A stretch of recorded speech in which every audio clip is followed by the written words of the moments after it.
Madame Tudhomme dit qu'on va continuer à parler du consentement dans les prochaines minutes. Moment fort de cette journée, donc la présidente de la CNIL qui nous fait le plaisir et l'honneur d'être avec nous cet après-midi. Donc je vous demande d'accueillir Madame Marie-Laure Denis sur cette journée du Forum de l'Alliance Digitale. Bonjour à vous.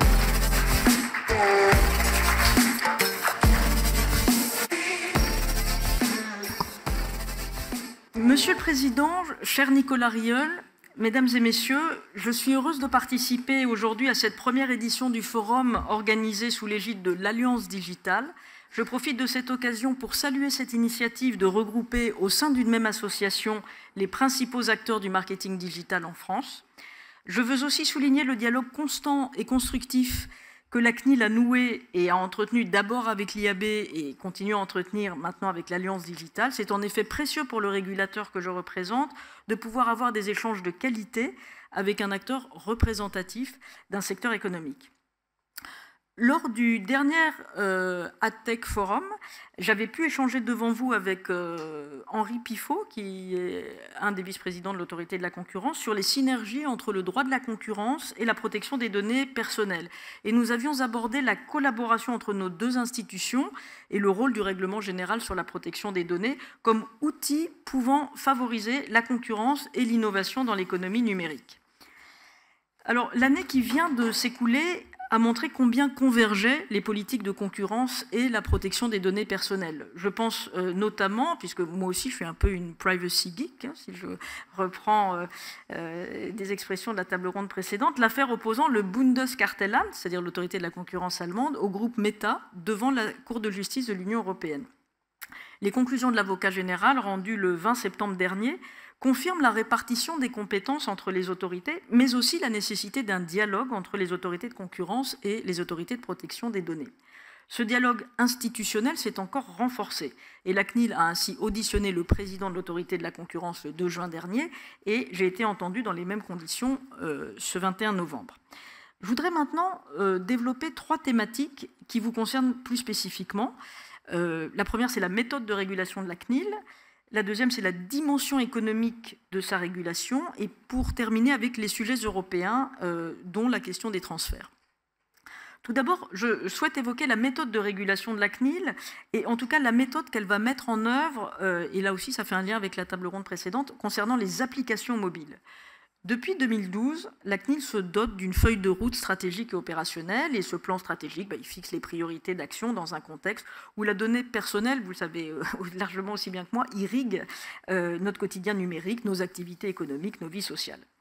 En 2019, la CNIL a fait évoluer sa méthode de régulation, qu'elle veut plus inclusive, enfin en même temps, je ne sais pas si c'est le bon terme, parce que ça, il peut y avoir beaucoup de façon d'interpréter ce terme, mais en tout cas de façon plus prévisible. Notre but, c'est vraiment de donner de la prévisibilité aux acteurs, de les accompagner vers cette mise en conformité auprès du RGPD. Et pour nous, le but, c'est d'avoir une régulation, le terme est peut-être un peu ambitieux, mais un peu systémique, c'est-à-dire d'accompagner l'ensemble des acteurs d'un écosystème. Cette nouvelle méthode, je crois, a démontré son efficacité s'agissant des cookies. Ainsi, en 2020, nous avons organisé une phase de concertation avec les parties prenantes, puis cherché à clarifier le cadre légal. On a ensuite fixé un délai d'adaptation et de mise en conformité. Et ça n'est qu'après tout ça, enfin, qu'on a déclenché une campagne de contrôle des pratiques. Et lorsque c'était nécessaire, on a mis en œuvre une réponse répressive j'ai tendance à penser qui était proportionnée et dissuasive à l'encontre d'acteurs de toute taille et tous secteurs confondus.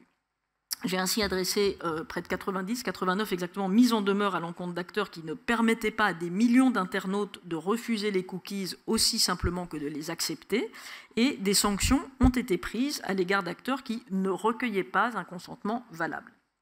Ce plan d'action a eu des effets structurants, non seulement sur les plus grands acteurs du numérique, je pense à Google, à Facebook et à Amazon, qui ont inséré un bouton pour refuser les cookies, mais plus généralement sur l'ensemble de l'écosystème. Donc par cette méthode, la CNIL a cherché à avoir un impact concret sur le quotidien numérique des Français. De plus en plus de sites web proposent aujourd'hui la possibilité de refuser le traçage publicitaire aussi facilement que de l'accepter, y compris les grandes plateformes. Encore une fois, nous, on n'est pas pour ou contre la publicité. On comprend très bien que ce soit un métier, ça n'est vraiment pas un problème. On cherche simplement à ce que cette publicité s'organise et se développe selon des règles qui soient conformes à la protection des données. Alors cette méthode de régulation, la CNIL va l'appliquer à nouveau aux 3 secteurs qu'on a prioritairement ciblés dans notre plan stratégique 2022-2024, et un de ces secteurs, c'est notamment la collecte des données par les applications mobiles. Au 4e trimestre 2021, les Français ont collectivement utilisé des applications mobiles durant 170 millions d'heures, soit presque le double du temps passé sur ces mêmes applications au 1er trimestre 2018. Donc cette forte augmentation, c'est le symptôme d'une évolution des usages. Le smartphone est devenu, ces dernières années, un des premiers vecteurs d'accès au numérique. Et face à l'opacité de certaines technologies et à l'hétérogénéité des pratiques, l'objectif de la CNIL, c'est de rendre davantage visibles les flux de données et de renforcer la conformité des applications mobiles et de leurs écosystèmes afin de mieux protéger la vie privée de leurs utilisateurs. Dans ce contexte, nous avons organisé en septembre et en octobre une série de rencontres avec les différents acteurs, ou en tout cas avec différents acteurs représentatifs de l'écosystème mobile, les fournisseurs de systèmes d'exploitation, les développeurs d'applications, les fournisseurs de kits de développement logiciel, et on a aussi rencontré des acteurs de la société civile et de la recherche qui travaillent sur ce sujet. Cette démarche de transparence et d'association des parties prenantes nous a permis, je l'espère, de mieux appréhender le secteur et ses enjeux, y compris ses enjeux économiques. La CNIL va désormais initier la phase de clarification de sa doctrine et de ses attentes en termes de conformité. À cette occasion, notre but, c'est vraiment d'accompagner les entreprises, de diffuser des recommandations, et on mettra également à disposition des outils pratiques permettant à chaque acteur de bien comprendre les règles et d'être en capacité de prévoir les décisions de la CNIL. Enfin, évidemment, sur la base des observations de terrain effectuées à l'occasion des travaux qui ont été menés pour clarifier ce cadre légal, je pourrais décider de mettre en œuvre un plan de contrôle de grande ampleur, comme cela avait été réalisé dans le cadre des actions liées aux cookies et autres traceurs. Ces contrôles pourraient en particulier se concentrer sur les traitements susceptibles d'engendrer des risques spécifiques et importants pour les personnes, par exemple parce qu'ils cibleraient des personnes vulnérables ou parce qu'ils collecteraient des données d'une manière qui serait particulièrement intrusive. Et ces actions compléteraient les contrôles qui sont déjà régulièrement menés sur la base de plaintes et qui visent à assurer le respect des principes fondamentaux du RGPD par des éditeurs d'applications mobiles. Alors, je voudrais maintenant aborder avec vous la dimension économique de la régulation qu'exerce la CNIL. Les données sont au cœur de l'économie numérique. Les enjeux économiques ont donc nécessairement un impact sur la régulation des données personnelles. Et la prise en compte de ces enjeux doit aussi se faire dans le respect de la protection des données personnelles et de la défense des droits fondamentaux. Alors, chaque jour, toute la difficulté de la régulation de la CNIL, c'est d'essayer de trouver cet équilibre, justement, entre des enjeux économiques tout à fait légitimes et le respect de la vie privée. Alors, la CNIL, elle n'a pas pour mission de réguler un marché comme le ferait un régulateur sectoriel, comme peut le faire l'ARCEP, par exemple, pour les télécommunications, comme peut le faire l'autorité de régulation des transports dans cet autre secteur. Cependant, la CNIL est devenue un régulateur multisectoriel qui, à l'instar de l'autorité de la concurrence, est chargé de contrôler la conformité des entités économiques à une réglementation, en tout cas qui est celle de la protection de la vie privée.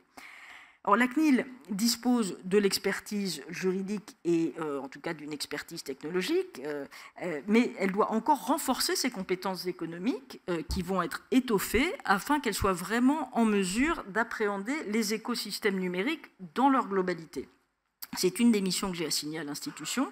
Cela passe par le recrutement très concrètement de personnes ayant des profils d'économistes, ce que nous avons commencé à faire, ce qu'on va continuer à faire, mais également par la formation des agents en poste, ainsi que par une évolution de nos méthodes de travail afin d'essayer davantage encore d'intégrer by design, comme on dit dans notre jargon, cette dimension dans notre régulation. En particulier, même si la protection des données et le respect des règles de concurrence ont au départ des objectifs différents, elles s'adressent in fine à un même citoyen consommateur dont on veut préserver le droit de choisir et la liberté de consentir. Dans l'économie des plateformes, qui est celle de la publicité en ligne, celle des modèles d'affaires tirés par les données, les deux cadres de régulation comportent des synergies et des convergences. D'ailleurs, lors de la réunion, peut-être un peu appelée pompeusement du G7 des autorités de protection des données qui se tenait à Bonn en septembre dernier, Andreas Mund, qui est le président du Bundeskartellamt, a déclaré, je le cite, que les politiques de concurrence et de la protection des données grandissaient ensemble. C'est une belle expression qui résume bien, je crois, l'articulation de ces deux régulations multisectorielles. Or, ces éléments ont conduit la CNIL à renforcer la prise en compte des enjeux économiques dans la mise en œuvre de son plan stratégique, l'objectif d'avoir une meilleure compréhension des modèles d'affaires, du fonctionnement des marchés, de l'impact économique des choix de régulation, que ce soit ex ante ou ex post, afin d'évaluer l'impact des décisions prises, de l'évaluer davantage. Cette dimension économique, elle s'inscrit dans le prolongement naturel de la démarche d'accompagnement à l'innovation déployée à la CNIL ces dernières années. On nous connaît beaucoup comme étant le gendarme de la protection des données, mais fondamentalement, on fait beaucoup et surtout peut-être de l'accompagnement. On l'a fait les années précédentes au travers d'une stratégie qui est dédiée aux start-up, avec la mise en place d'échanges et d'accompagnement à la conformité d'une façon plus générale, avec la mise en place d'un bac à sable, entre guillemets, RGPD, pour accompagner notamment des jeunes pousses innovantes sur une thématique particulière. L'année dernière, c'était le numérique en santé. Cette année, c'est le numérique dans l'éducation, par exemple, les EdTech.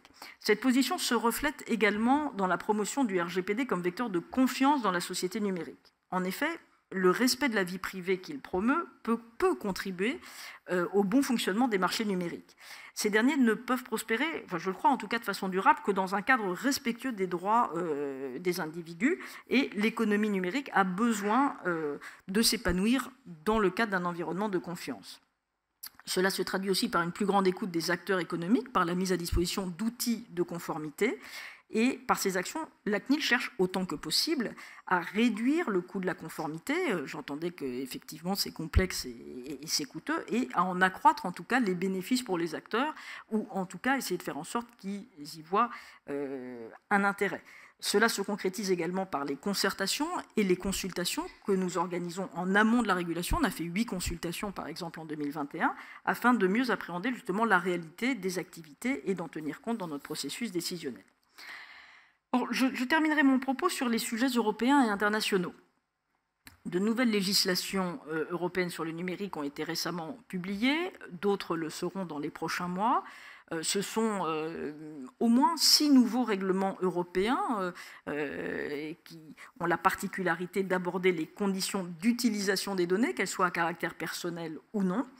Et c'est un peu ce qu'on appelle dans le jargon technocratique le paquet numérique européen. Donc l'efficacité de ce paquet, il reposera dans une large mesure sur la capacité à assurer une régulation cohérente dans l'application de ces textes, et notamment une régulation cohérente dans la coordination entre ces textes et la réglementation existante en matière de protection de la vie privée, c'est-à-dire le règlement général sur la protection des données, la loi informatique et liberté.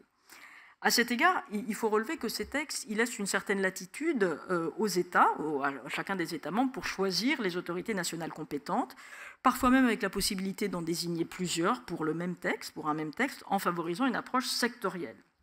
Alors, sans avoir aucunement la volonté de préempter les choix à venir, il m'apparaît qu'il y aurait un risque à multiplier, en tout cas, l'intervention de différents régulateurs sur le sujet de la donnée, parce que je crois qu'une telle orientation pourrait être susceptible d'entraîner une fragmentation de la régulation, pouvant avoir comme conséquence, par exemple, une certaine insécurité juridique, le cas échéant, une augmentation des coûts pour les professionnels et pour les personnes dont les données sont traitées. Donc, dans ce contexte, mon souhait, c'est que la CNIL joue pleinement son rôle, le cas échéant, en se voyant attribuer un rôle bien défini pour certains textes, en tout cas pour la mise en œuvre ou la supervision ou le contrôle de certains textes ou de certaines dispositions de certains de ces textes. Je pense en particulier au règlement sur l'intelligence artificielle, pour lequel il serait cohérent que la CNIL joue un rôle d'autorité nationale de contrôle et de coordination, si évidemment une telle autorité venait à être créée. De même, la CNIL serait légitime, me semble-t-il, à être autorité compétente pour une petite partie du DSA, le Digital Services Act. Je pense notamment aux dispositions qui concernent la publicité sur les plateformes en ligne ou la transparence des systèmes de recommandation et la protection des mineurs en ligne. Et la CNIL sera aussi de fait, et au moins en partie, impliquée d'une façon ou d'une autre dans la supervision des services d'intermédiation de données et fondée sur l'altruisme en matière de données, qui est prévu par le Digital Governance Act. Pour ce faire, on dispose d'une expérience et d'une expertise en matière de circulation et d'usage des données qui nous permettrait de mettre en œuvre, je le crois, une stratégie cohérente. On régule déjà d'ailleurs des dispositifs d'intelligence artificielle et on a développé une action sur le terrain. Je suis personnellement convaincu que le succès de la mise en œuvre de ces textes du paquet numérique européen passe donc par une bonne articulation avec le RGPD et est un vecteur de confiance dans l'économie numérique. Alors, ça c'était sur l'aspect européen. Alors, sur l'aspect international, la question de la régulation des flux de données hors de l'Union européenne a évolué ces derniers mois. En juillet 2020, en invalidant l'accord entre l'Union européenne et les États-Unis qui encadrait les transferts des données personnelles, ce qu'on appelait le Privacy Shield, la Cour de justice de l'Union européenne a considéré que la surveillance exercée par les services de renseignement des États-Unis sur les données personnelles des citoyens européens était excessive, insuffisamment encadrée et sans réelle possibilité de recours. Depuis cette décision, qui est connue sous le nom de Schrems II, les transferts de données personnelles vers les États-Unis, mais aussi vers les autres pays qui ne bénéficient pas d'une décision européenne qui leur reconnaît un niveau de protection suffisant, ont dû faire l'objet d'un encadrement renforcé. Et beaucoup se posent la question de savoir si les transferts sont désormais interdits. Alors, ni la Cour de justice de l'Union européenne, ni les autorités de protection des données de l'Union européenne n'ont interdit les transferts en général. Et plusieurs pays bénéficient de décisions d'adéquation qui sont toujours en vigueur. Alors évidemment, hors Union européenne, il y a le Royaume-Uni, le Japon ou la Corée du Sud. Pour les autres pays, nous comprenons les interrogations et les difficultés des entreprises. Et l'arrêt de la Cour est exigeant quant au niveau de protection attendu pour que des transferts puissent être opérés. Alors ça peut être au moyen de clauses contractuelles, ce qui implique une évaluation de toutes les conséquences du transfert envisagé.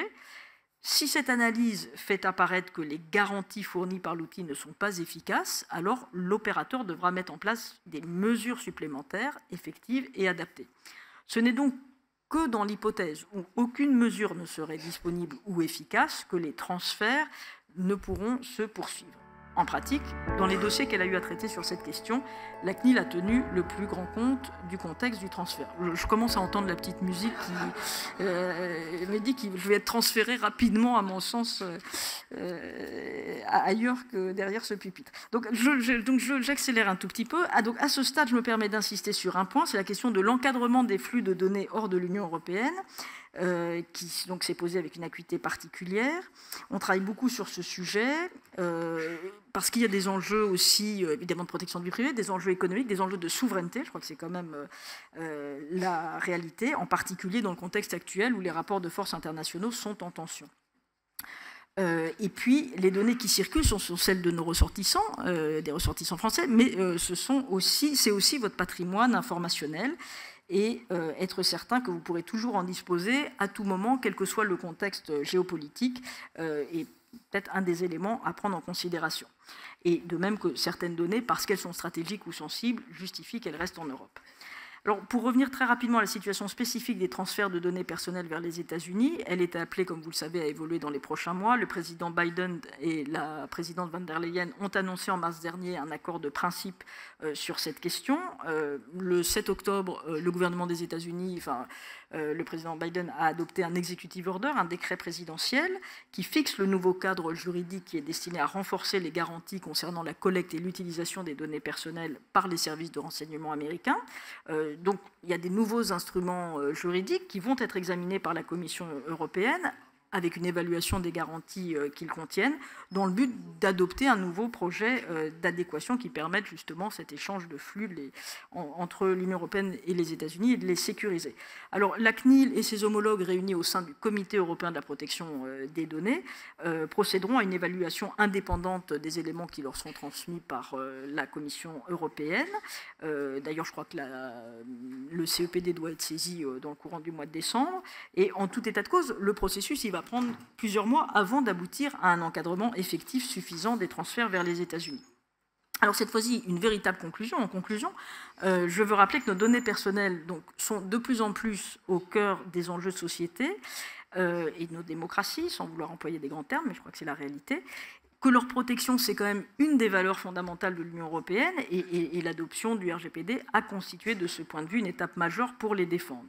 Depuis l'entrée en vigueur du RGPD, il y a presque 5 ans maintenant, la CNIL s'emploie à faire respecter cette réglementation et contribue à redonner une plus grande maîtrise aux citoyens et aux acteurs sur leurs données. Le RGPD participe aussi à la construction d'une souveraineté numérique européenne qui apporte de la confiance aux acteurs et favorise le développement d'un marché économique des données, en tout cas qui soit plus protecteur des droits des individus. Alors vous vous réunissez aujourd'hui autour du thème « Demain, activer les nouveaux possibles du marketing digital ». Alors là, c'est vraiment la dernière phrase. C'est la dernière phrase et je vous remercie beaucoup de m'avoir invité. Merci beaucoup.